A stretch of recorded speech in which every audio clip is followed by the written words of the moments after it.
पक्ष कोणताही असू द्या, सगळे सारखे झालेले आहेत. एकदा या लोकांच्या सगळे सोयऱ्यांना असं आपटा की यांच्या 7 पिढ्या लक्षात ठेवतील की काम केल्याशिवाय राजकारणात उतरायचं नाही. चाललंय काय या महाराष्ट्रामध्ये? कोणीही येतोय, उभा राहतो, तो नेता बनतोय आणि हे कार्यकर्ता मात्र विचारत आहे तसंच रिक्षावाला कार्यकर्ता रिक्षाच चालवायला. एक रिक्षावाला मुख्यमंत्री झाला कारण तो काळ वेगळा होता, परंतु आजच्या काळामध्ये एक रिक्षावाला साधा नगरसेवक सुद्धा होऊ शकत नाहीये. कारण काय तर त्याच्याकडे पैसा नाही.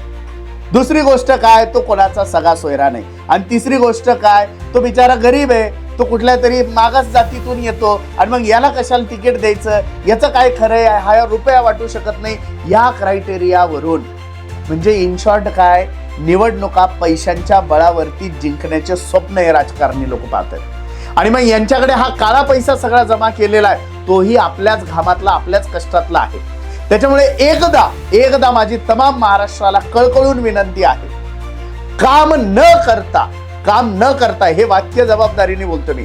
जर एखादा काम करणारा असेल तर त्याला सोडा, पण काम न करता तुमच्या उरावरती येऊन बसलेला भैया, दीदी, मामा, मामी, काका, काकू, पुतण्या हे सगळे असे आपटवा की परत यांच्या बापाने सुद्धा यांना कधी तिकीट द्यायला नको.